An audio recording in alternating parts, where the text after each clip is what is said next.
Milani, look here. Come here, Doug. Oh, yes, Doug. Yo, what's up, traders? How y'all doing? Ooh, what a beautiful day.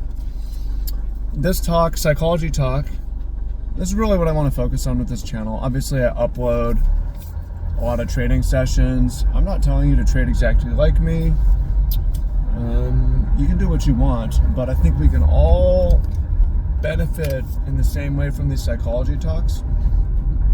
We're mostly wired pretty similar. Obviously, people are different, but a lot of the game of trading is knowing how you're different. So let's get into it. Welcome in, fam. Much love, Trav here. What inspired me to make this video is I'm reading a book right now. It's called Between a Rock and a Hard Place. And it's about this hiker who, he's solo hiking, nobody knows where he is, and a boulder falls on him and pinches his arm against a wall in a canyon. And he has to amputate his own arm. It's insane. But early in the book, he has a quote about how he says, if I can't just wait, I have to do something. I'm someone who just can't sit still. And I'm like, yo, that is definitely me. And more self-awareness on that earlier in my trading journey would have been really helpful, because I was very successful in my first couple of years trading, part-time, a little bit of time, where I was working full-time, running a side business, and just managing a portfolio with a little bit of time here and there in my breaks. Then I went full-time trading for a couple of years, had a bad experience, overall lost money, and lost a lot of time. And then this year I've gone back into full-time working, part-time trading, and my experience with trading has improved and my results have improved. And it's for the reason that the author of Between a Rock and a Hard Place, same reason. I cannot just sit there and watch. And for me, and I think this probably is for a lot of you, this is the problem with full-time trading, is why do I need to try to watch a pot boil, right?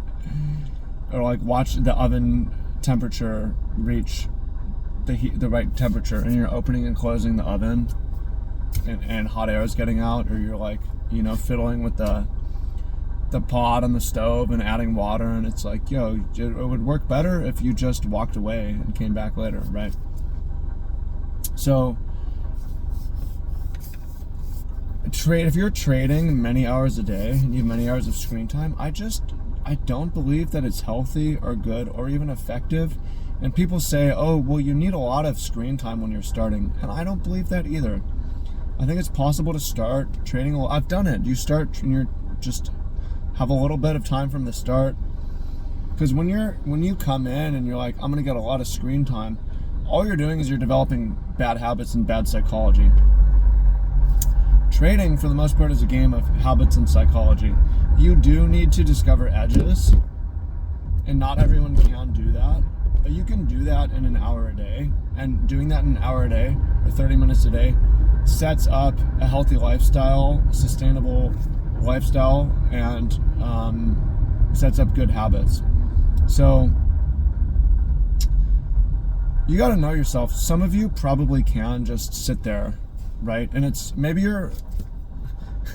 for me, I've never got into fishing. It was just boring to me sitting there and waiting. For you, maybe you're a great fisherman and maybe you can just sit there and stare at the chart. Most of us know, though. I would be into spearfishing, right?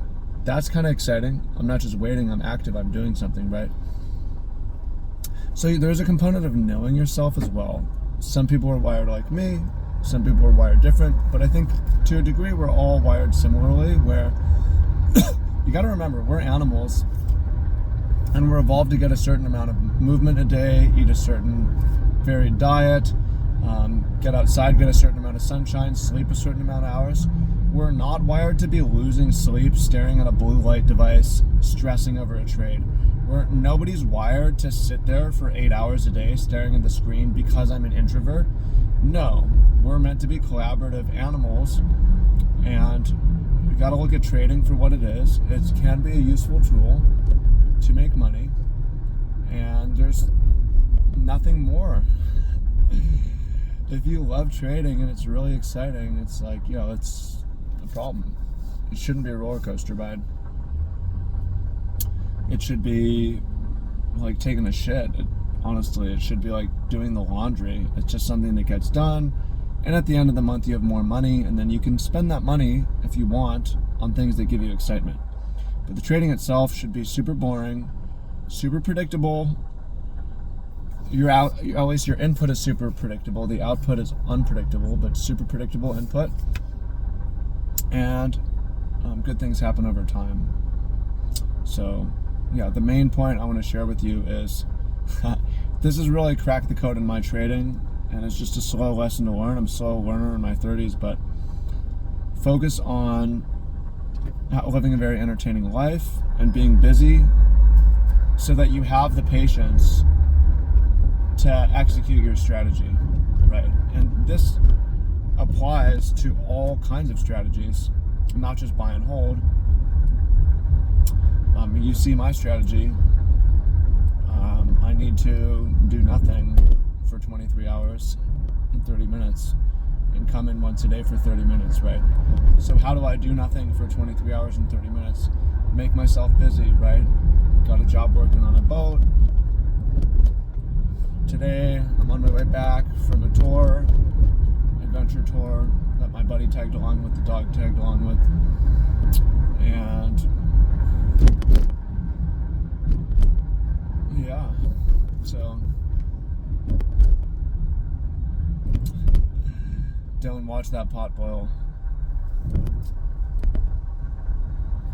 Get busy, right? You don't need a lot of time to trade. And you don't need a lot of money to trade. You just need other things and other money. Those are the keys. So, hope you find that useful. Appreciate y'all, much love, and look forward to talking to y'all soon. Peace.